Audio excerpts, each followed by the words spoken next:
বন্ধুরা সবাই কেমন আছো? বন্ধুরা আজকে তোমাদের আপন মায়ের সাথে রাতে কাজ করার অসাধারণ একটি সত্য ঘটনা বলবো। গল্পটি শেষ পর্যন্ত শুনলে তোমরা বাধ্য হবে হাতের কাজ করতে। না হলে সবাই আমাকে কাজ করে দিয়ে যাবে, আমি বাধা দেব না। যখন আমি কলেজে উঠলাম তখন আসা যাওয়ায় সবচেয়ে সুবিধা হলো মামার বাসা থেকে। যদিও আমি নিজের বাসা থেকেই আসা যাওয়া করছিলাম, তবে তা আর বেশি দিন হলো না। মামার আর আমার 11 বছরের পার্থক্য, বাট খুব আদর করেন আমাকে। একটা বিশাল কোম্পানিতে জব করে, প্রচুর মাইনে পায়, কিন্তু চাকরি পাবার পর থেকে তার সাথে আমার খুব কমই দেখা হয়। সে অফিসে যায় আর ফিরে আসে, তা দেখা মোটামুটি কষ্ট। সকালে 7টার দিকে গাড়ি আসে আর রাতের 2-3টায় ফিরেন। আমার মামার বিয়ে হয়েছে আজ প্রায় 4 বছর। মামি আমার একটা পাঞ্জাবি বাঙালি মেয়ে। আমার একাদশ শ্রেণীর কথা, তাই তখন মামির বয়স 23-24 চলছে আর আমার 18। নাম তার হারলিন সিং। ওনার বাবা পাঞ্জাবি, মা বাঙালি। মামির একেবারে যে কোনো পাঞ্জাবি কুডির মতো দেখতে, একেবারে দারুণ মেয়ে বলা যায়। মামিকে আমার ভালো লাগে কারণ তিনি আমার কাছাকাছি বয়সী আর আমাদের বাসায় আসলে তার আমার সাথে সময় কাটানো চাই। কলেজে উঠার আগ পর্যন্ত আমার মামার বাসায় আমি তেমন একটা যেতাম না, তাই নিয়ে মামি প্রচুর রাগ করত। কিন্তু কাহিনী মোড় নিতে লাগলো কলেজে উঠার 2 মাসের মধ্যেই নিজের বাসা থেকে কলেজ, আর কলেজ থেকে বাসায় ফিরে আসলে আমার কথা বলারও অবস্থা থাকে না। সমস্যা হলো 13 কিলোমিটারের রোড যেটা ধরে আমাকে কলেজে যেতে হয়, তার অবস্থা ভগবানের কৃপায় চাঁদ দেখতে যেমন তেমন। তাই বাধ্যগত হয়ে শনিবার রবিবার ছুটিতে নিজের বাসায় আসি, বাকি 5 দিন মামির কাছেই থাকি। একমাত্র বোনের একমাত্র ছেলে বলে মামা খুব খুশি, কিন্তু মামির কথা বলতে পারছিলাম না, কারণ তারা একা থাকে 2 জন। তাদের জন্য বাসা মানেই ফ্রি স্পেস। আমি গেলে হয়তো তারা সেই কমফোর্ট জোনটা হারিয়ে ফেলবে। আমি ভাবছিলাম তিনি অখুশি হবে, তবে ব্যাপারটা একটু আলাদা। মামি শুধু দেখতেই সুন্দর না, তার মনটা খুব ভালো। 2-3 সপ্তাহের মধ্যেই আমাদের মধ্যে মোটামুটি ফ্রেন্ডের মতো অবস্থা হয়ে উঠল। তার সবচেয়ে বড় কারণ, তাকে সপ্তাহে 5 দিনই একা থাকতে হয়। বলতে ভুলেই গেছি, মামি তখন 5 মাসের গর্ভবতী। তাই মামিও একা বাসায় আমাকে পেয়ে ভালোই মেতে উঠেছে। আমাদের মধ্যে আরও একটা ক্লোজ সম্পর্ক আসে ননভেজ খাওয়ার কারণে।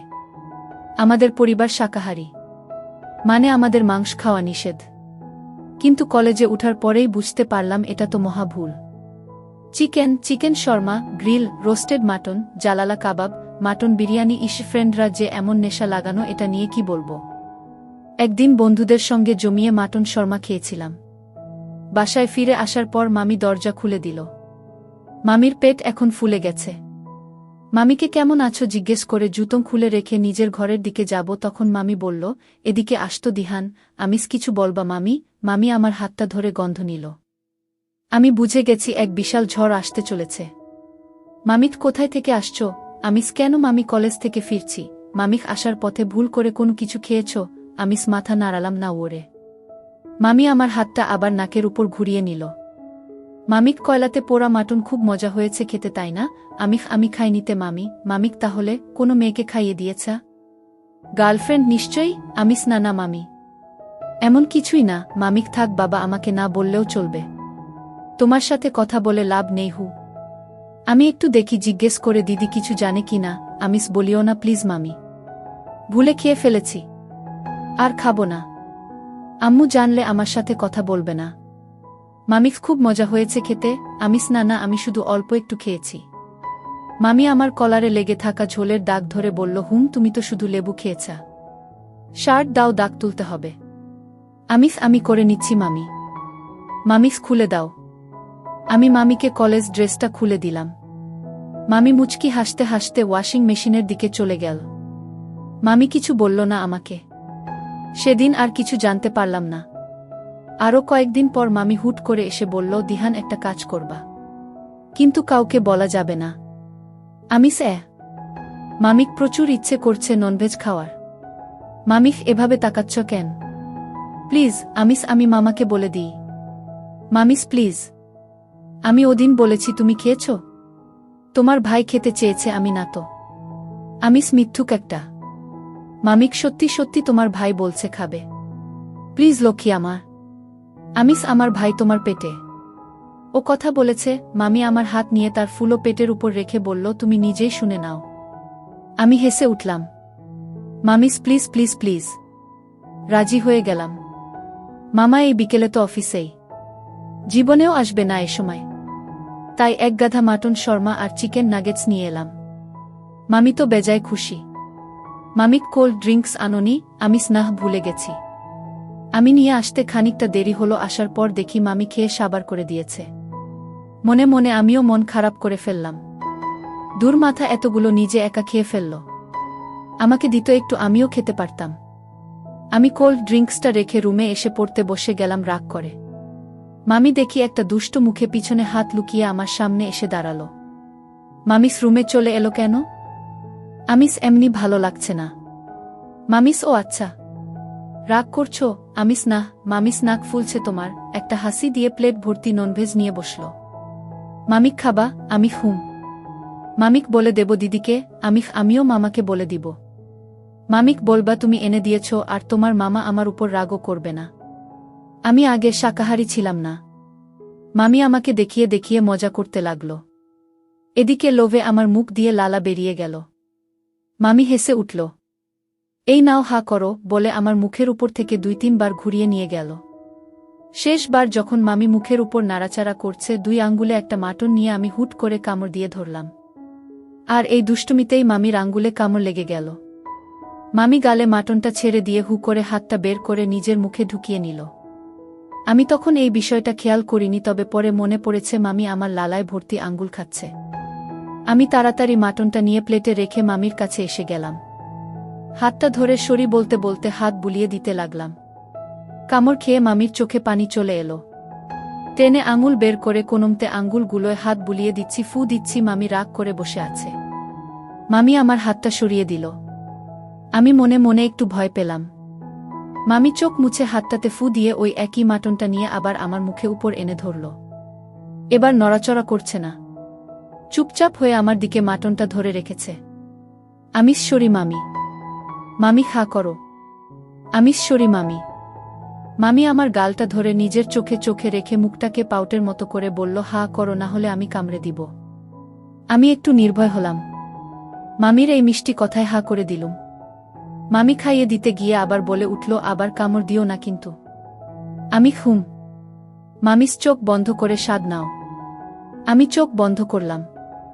মামি আমার গালের মধ্যে মাটনটা রেখে বলল, এবার মুখ বন্ধ করা। আমি বন্ধ করার সময় আমার মুখের মধ্যে মামির আঙ্গুল 3টে আবার অনুভব করলাম।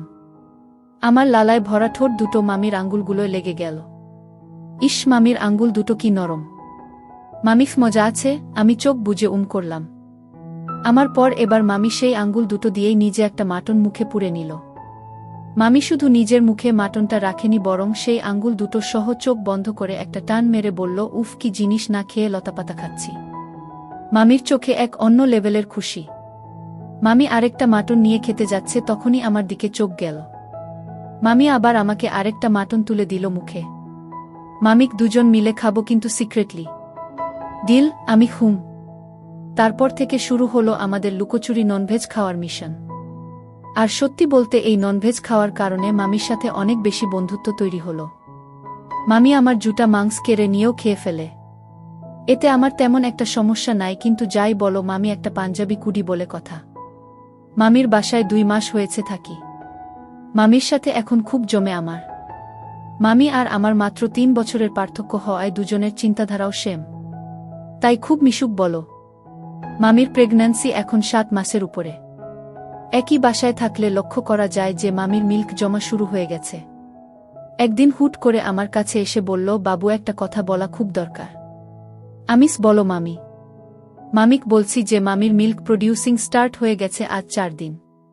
মামি একটু লজ্জা পেল বলতে, আবার ঠিক হয়ে গেল। আমি তখন মাথায় এলো যা তাই বলে দিলাম, ওকে মামি, ডোন্ট ওয়ারি, কালকে কলেজ থেকে বাসায় যাব, তুমি টেনশন নিও না। মামিক ওলে বাবালে, আমার কিউট লক্ষ্মী একটা। খুব স্মার্ট হচ্ছে মামির সামনে বুঝি। কে যেতে দিচ্ছে তোমাকে? আমিখ যাব না।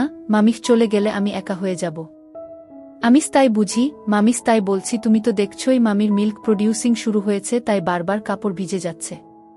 কিন্তু মামির ওড়না পরতে বিরক্ত লাগছে, তাই বলছি ওড়না পরব না। তুমি কমফোর্টেবল তো? না হলে ওড়না পরব। আমি কেন আনকমফোর্টেবল হব? মামি শুধু জিজ্ঞেস করলাম আর কি।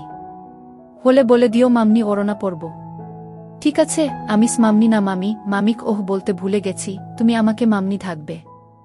তোমার ছোট্ট ভাই যখন আসবে তখন চাইলে আবার মামি থাকবা। মামা শুনলে হাসতে হাসতে মরবে। মামার সাথে তোমার দেখা হয়? তুমি তো ঘুমিয়ে পড়ো মামনিকে একা রেখে। তুমি ঘুমাও না? কিন্তু তোমার মামা আসলে কাঁচা ঘুম থেকে উঠতে কষ্ট হয়, তাই মাঝে মাঝে ঘুমাই না, একা একা শুয়ে থাকি। তাহলে আমাকে বলনি কেন? আমি তোমাকে কোম্পানি দিতাম। কলেজ তো সেই 11টায়। আমি কি দরজা বন্ধ করে ঘুমাই? আশা করে থাকি তুমি এসে গল্প করবে। তুমি দেখো না শরীর খেয়াল করিনি। কালকে থেকে না আজকে থেকে আমি বসে বসে গল্প করব। এখন মামনি থাকো। এই যা আবার। যাহ পারবো না। লজ্জা লাগে। লজ্জার কি আছে? মামি নামটা ও তো মামনি নামের কাছাকাছি। ওকে বাবা পরে বলবো। মামি আমার পিছনে এসে গলা ধরে বলল, একটা আবদার করলাম তাও রাখবা না? মামির এত আদর পাইনি কখনো। যে পাগল হয়ে যাব পিছন থেকে যেভাবে ধরেছে। আহা রাখবো না কখন বললাম? পরে ঢাকবো। বুঝি তো আমি তো মামি, তাই সমস্যা হচ্ছে ঢাকতে। এখন যদি গার্লফ্রেন্ড হতাম তুমি আমাকে মামনি আম্মু বাবুনি কিউটি সব ঢাকতে। তুমিও না কি যে বলা। মামি গলাটাকে আরো জোরে গালে নাক ঘষে বলল, প্লিজ মামনি ঢাকো প্লিজ। খুব ইচ্ছে করছে মামনি শুনতে। পরে ঢাকি। মামি আমার গালে কামড় দিয়ে বলল, প্লিজ মামনি ঢাকো, না হলে গালটা কামড়ে খেয়ে শেষ করে দিব। গার্লফ্রেন্ডের জন্য কিছু রাখবো না। এখন না মামি হামি দিয়ে বলল, একটু ঢাক দাও মামনিকে। দাও না এমন করছো কেন? ওকে মামনি। মামি খুশি হয়ে আরো হামি দিল। একটা নয়, দুটো নয়, তিনটা দিল। Thank you my baby. এরপর থেকে মামি আমার কাছে কামড় দিবে আর বলবে মামনি থাকতে। আর রাতে দুজন মামা আসা পর্যন্ত একসাথে থাকি। হয়তো আমার রুমে, না হলে মামির রুমে। প্রেগন্যান্ট এর 8 মাসের কাছেই মামির অবস্থা খারাপ হয়ে উঠল। সাইজ বেড়ে গেছে। মামি অসহ্য হয়ে উঠল, কারণ তার বুকটা বারবার ভিজে যাচ্ছে। আবার একদিন গালগল্পের মধ্যে মামি 2বার ড্রেস চেঞ্জ করল, তবুও ভিজে গেল বুকটা। আমিও তার কাছে বসে বসে গল্প করছি। অসহ্য লাগছে দিহান। একে তো সারাক্ষণ কাপড় নষ্ট হচ্ছে, তার উপরে আজকাল ব্যথা করছে মিল্ক জমে জমে। কালকে ডাক্তার দেখাতে গেলাম, ও কিছু উপায় দিল না। তুমি কি ভিতরে ঢুকো আমার সাথে? একা একা ডাক্তারের থেকে কি পরামর্শ নিব? ডাক্তার তোমাকে চেক করে না? আমি থাকলে কি ভাববে? বুঝেছি। কালকে ওভারসাপ্লাইটা বন্ধ করতে ওষুধ দিতে বললাম, কিন্তু বলল যে এতে সমস্যা হতে পারে। বলল নিজে নিজে বের করতে। কালকে আর আজকে নিজে নিজে করেছি, কিন্তু এখন ওগুলো ধরলেও ব্যথা লাগছে। দাঁড়াও, তাহলে একটা বাবু খুঁজে দিব, তাকে খাওয়াতে পারবে। মামনিও তাই ভাবছি। একটা বাবুকে খাওয়াতে হবে। কিন্তু নিজের বাবু তোমাকে দেবে কে? আমার একটা বাবু আছে, সে খাবে। কিন্তু ও তো এখনো তোমার পেটে। আমি এই বাবুর কথা বলছি। মামির আঙ্গুল আমার দিক করা। দূর পাগল। ব্যথা লাগছে আর তুমি হাসছো। আমি কিভাবে খাবো? আমি তো ছোট না, তোমার থেকে অল্প একটু ছোট। বোকা সাজো তুমি আমার সামনে। মামনির কষ্ট হচ্ছে তাও। নেকা। আহা আমি বড় না। তুমি বড় হলে কি হয়েছে? আদর করি, প্রচুর ভালোবাসি, তাই বললাম। অন্য কাউকে বলেছি সো সুইট অফ ইউ মামি। কিন্তু তুমি কি বলছো জানো? প্লিজ লক্ষ্মী আব্বু আমার। মামনির ব্যথা করছে, তুমি তো দেখতেই পাচ্ছ। কিন্তু তোমাকে কিন্তু বিন্তু খুঁজতে হবে না। মামনিকে সবসময় তুমি হেল্প করো, এবারও করবা। এত লজ্জা পাচ্ছ কেন? আমি জানি না। তুমি আমার লক্ষ্মী আব্বু, তুমি ছাড়া আর কাউকে আমি দেখতেও দিব না, আবার খাওয়াবো তাকে। তুমি 3 বছর বয়সে থাকতে আমাকে জন্ম দিয়েছা। আব্বু থাকছ। আহা আদর বুঝো না। আদর করে ঢাকি, খাওয়াবো, তাই আব্বু ঢাকলাম। একটা কথা জানো, খুব মিষ্টি কিন্তু মামনির মিল্ক। দূর, আমাকে বাথরুমে যেতে হবে এবার। মামি হেসে উঠল, বলল, ওটা ওটার জায়গায় পড়ে থাক। মাম্মি কিছু মনে করবা না। তোমার খারাপ লাগছে না? প্রতিদিন সকালে তুমি তো ঘুমে থাকো, কিন্তু তোমার জিনিসটা দাঁড়িয়ে থাকে। আমি তো রোজ মালসি দিয়ে ঢেকে দিই। এ আর নতুন কি? এখন তুমিই বলো, তুমি মামনিকে কষ্ট করতে দিবা নাকি হেল্প করবা? আমিস তুমি মামাকে বা আম্মু বলবা নাকি? মামিখ আমাদের মধ্যে মামা আম্মুকে আনছো বুদ্ধু। আমি রাজি হয়ে গেলাম। মামনি আমাকে সাথে সাথে বিছানায় নিয়ে গেল। মামিক চোখ বন্ধ করা। আমি চোখ বন্ধ করে আবার অনুমতি পেয়ে চোখ খুললাম। ঝুলে গেছে ভরে। আমিস মামনি এগুলো এমন দেখতে কেন? মামিখ অসুন্দর দেখতে, তাই না? আমিস না না, তা আমি কখন বললাম? বলছিলাম যে মামিস গর্ভবতীদের এমন হয়ে যায়, পরে আগের মতো সুন্দর হয়ে যাবে। তাছাড়া ভরা, তাই এমন লাগছে। মামির কাছে ছবি আছে, পরে দেখাবো। তোমার খুব পছন্দ হবে। আমিখ সরি মামনি। মামিখ ইটস ওকে। একটু খেয়ে নাও। এবার না খেলে কিন্তু গড়িয়ে পড়বে। পরে মাম্মি সময় দিব, তখন দেখো মন ভরে। আমি এগিয়ে গেলাম।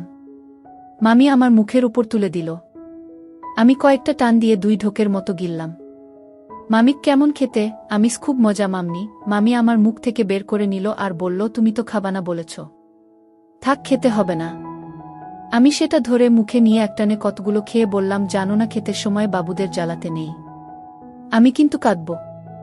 মামি হেসে উঠল, ওকে ছোট্ট বাবু, খাও, খুব খাও। আমি আস্তে আস্তে খেতে লাগলাম আর মামি আমাকে বাহুতে মাথা রাখতে দিল। অন্য হাতে মাথায় হাত বুলিয়ে দিতে দিতে খাওয়াতে লাগল। 4-5 মিনিটে মামির একটা খালি করে দিলাম। মামিক ভালো ছেলে, এবার ওটাও খালি করে দাও। আমি অন্য পাশে এসে ওটাও খেতে লাগলাম। কি জানি ইচ্ছে করে একটা হালকা পাতলা কামড় বসিয়ে মামির চোখের দিকে তাকালাম। মামি চোখ ছোট ছোট করে মুখটাকে একটু কেমন জানি করে তাকিয়ে আছে। প্রায় 2 সেকেন্ড পর আমাকে ধীরে বলে উঠল, আও। আরও 2 সেকেন্ড পর, দুষ্ট বাবু। আমি সব খেয়ে শেষ করলাম। মামিক, উফ, ছোট্টদের থেকেও দুষ্ট তুমি। তবে হালকা লাগছে। বুকটা একদম খালি করে দিলে লক্ষ্মীটি আমার। মামিক, এবার কি করবা করা। আমিস তোমার খারাপ লাগবে না আমি ওগুলো নিয়ে দুষ্টুমি করলে? আমিস মামনি বাথরুমে যাব। মামিক, আহা, চুপচাপ শুয়ে খেলা করো। শুধু খালি বাজে ধান্দা তোমার। আমিস, আচ্ছা একটা কথা জিজ্ঞেস করি? মামি, হুম। আমিস, তুমি মামাকেও খেতে দাও? মামিক, এগুলো তো তারই। আমিস, তখন কি করবা যখন আমি কলেজে যাব বা বাসায় যাব? মামিক, তখন নিজে খাবো। কি আর করা। আমিস, তুমি খেতে পারো? মামি খেয়ে আমাকে দেখালো। আমি হেসে উঠলুম। আমি এখন গিয়ে বুঝতে পারলাম মাম্মি চাইলে নিজেই খেতে পারে, কিন্তু তাও আমাকেই খাওয়াচ্ছে। মামির সিজারের মাধ্যমে বেবি হলো। দুজনই খুব সুস্থ। মামি ওর নাম রাখল রিহান। আমি দিহান আর ও রিহান। 1 মাসের মতো আমি নিজের বাসায় ফিরে আসি, তখন মামির বৌদি আর মা মামির সাথে থাকবেন। আমাকে ফোন করে ফিরে আসতে বলল তাড়াতাড়ি। 8-10 দিন পর বৌদি আর মা চলে গেল। আমি বসে বসে আড্ডা দিচ্ছি, মামি আমাকে দাঁড়াতে বলল। আমি দাঁড়ালাম। মামি দাঁড়িয়ে কাছে টেনে ধরল আমাকে। আমিও কাছে টেনে ধরলাম। মামিক, সেই কবে থেকে তোমাকে কাছে টেনে ধরতে ইচ্ছে করছে? আমি আজ প্রথম মামিকে হামি দিলাম। মামি প্রথমে একটু মুখ তুলে অবাক চোখে তাকালো, আবার একটুতেই খুশি মুখ করে আমাকে হামি দিল। মামিক 6 মাস লাগলো একটা দিতে। ভিতু। মামি গলায় হাতগুলো টান টান ধরে করে বলল, খাবা? আমিস, এখনো খেতে দিবা? মামি, হুম। আমিস, রিহানের কম পড়বে না? মামিক, নাহ, পড়বে না। আমার 2টো বাবু আছে, 2টো বাবু খেতে পারবে। তুমি তো জানোই মামনি তোমার জন্যও রাখি। আমিস, ইস মামনি, তুমি আমাকে সবসময় জ্বালাতে এসব বলো তাই না? টপটা খুলে নাও। আমিস, মামি। মামিস, জ্বালাবো না বাবা, শুধু খেতে দিবা। আমিস, কি খেতে দিবা? মামিস, ইস কি ফাজিল, বুঝি না মামনি কি খেতে চাও। আমিস, কি খেতে চাই? আমিস, এগুলো এত কিউট কেন? মামিস, কিউট জিনিস কিউট হবে না তো কি হবে? মামি হেসে উঠে খেতে দিয়ে বলল, মজা করছা? চলবে।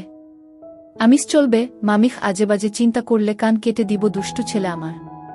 আমিস, উফ, বাথরুম থেকে আসি। মামি আমার চোখে বড় বড় চোখ করে বলল, মামনিকে কল্পনা করে হাতের কাজ করবা? আমিস, কি যে বলো মামনি। না মামিস, তাহলে মামনির কাছে থাকলে শুধু বাথরুমে যেতে চাও কেন? এরকম করলে জীবনেও আদর করব না। শুধু শুধু কতগুলো বাবুকে টয়লেটে ফ্লাশ করে দিবা। আমি হেসে উঠলাম। মামিস, ইস কি ফাজি ছেলেরে বাবা, সব বুঝে ফেলে। মামি, কলেজ কেমন চলে? আমিস, ভালোই। মামিক গার্লফ্রেন্ড খেতে দেয়? আমিস, গার্লফ্রেন্ড নাই। মামিক, এত ভারী সমস্যা। গার্লফ্রেন্ড বানাও। মামনি কি সব দেব নাকি? কিছু কিছু জিনিস গার্লফ্রেন্ড দিবে। আমি ঠিকই বুঝতে পেরেছি মামি কিসের কথা বলছে। আমিস গার্লফ্রেন্ড আবার কি দেবে, মামিক খেতে দিবে। আমিস ও আচ্ছা, কিন্তু এখন হুট করে কোথায় পাই গার্লফ্রেন্ড বলতো? মামিক চেষ্টা করো দেখ। আমিস ঠিক আছে, কিন্তু হাতের কাছে তুমি আছো, তুমিই হয়ে যাও গার্লফ্রেন্ড। মামি এটাই শুনতে চায়, আমি জানি। শখ কত মামিকে গার্লফ্রেন্ড বানাবে। ভয় করে না আমিস, ওটা তো হবু গার্লফ্রেন্ড অলরেডি জানে। মামিস এই দুষ্ট ছেলে, মামনি বুঝি তোমার হবু গার্লফ্রেন্ড?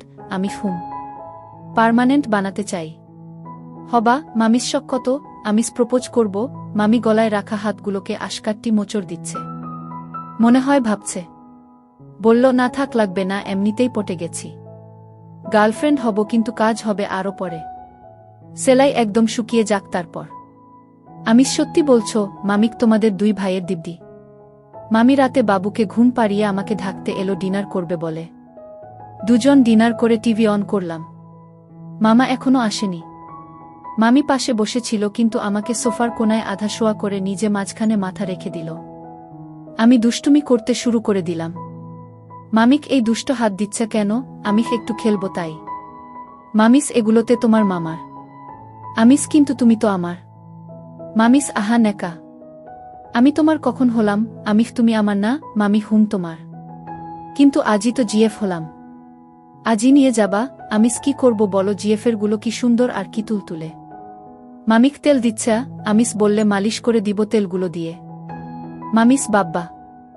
ওকে বাবা খেলো, কিন্তু জোরে দিলে বেরিয়ে কাপড় নষ্ট হয়ে যাবে। আমিস ডোন্ট ওয়ারি, আমি নিজের হাতে চেঞ্জ করিয়ে দিব। মামিস এই দুষ্ট ছেলে একটা। চুপি খেলো মন ভরে। আজ মামা আসার পরও জেগেছিলাম। আরও 15 দিনের মতো কাটল। মামির কাটা দাগ শুকিয়ে গেছে। এবার আস্তে আস্তে দাগটা মুছে যাবে। আজ আবার সকালে মালসির নিচে দিয়ে কাউকে উপর আসার শব্দ পেলাম। মামি আসছে নিচে দিয়ে। এসে গলা শুয়ে গেল। আমি জিজ্ঞেস করলাম, রাতে ঘুমাওনি? মামিক তুমিও তো ঘুমাতে পারোনি। রিহান সারারাত কান্না করল। সকালে ঘুমিয়েছে। আমিস মামা, মামিক চলে গেছে। ঘণ্টা খানেক মামিকে আমার উপর নিয়ে ঘুমালাম, তখন হুট করে রিহান কেঁদে উঠল। মামি আমার উপর থেকে উঠে চলে গেল। একটু পরে কান্না বন্ধ হয়ে গেল।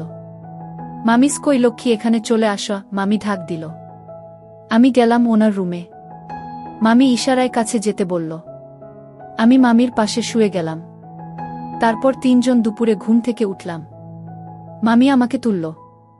মামিস উঠো, ক্ষুধা লাগেনি? আমি উঠে দেখি রিহান খাচ্ছে। লোভ সামলাতে পারলাম না। মামিও বুঝতে পেরেছে।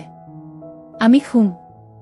আজ 7 সকালে আমাকে ঘুম থেকে উঠাতে এসে বলল আজ নাকি নতুন কিছু দিবে। আমি তো উৎসাহী হয়ে বসে আছি। মামি কি করছিল জানি না, আমি বসে আছি, মামি হুট করে এসে আমাকে টেনে তুলে বিছানায় ফেলে দিল। মামি মাথার চুলগুলো পিছনে বাঁধল। আমার উপর উঠে গেল। রিহানের 3 মাস পূর্ণ হল। মামির দাগ মিলিয়ে গেছে মোটামুটি। আমি একদিন চেয়েছিলাম একটু এগোতে, কিন্তু মামি বলল আর একটু অপেক্ষা করা। আমি জানি অপেক্ষা করলে এ সুখ জান্নাত হবে। তাই মামনির কথা মান্য করলাম। আজ সকাল থেকে মামি খুব সেজেগুজে আছে। হুট করে মিনি স্কার্ট একটা আর সারা টপ পরেছে। আমি ওকে বাসায় এমন দেখি না। বাবুকে ঘুম পাড়িয়ে আমার কাছে এলো। হাত ধরে বলল আজ সব হিসাব বুঝি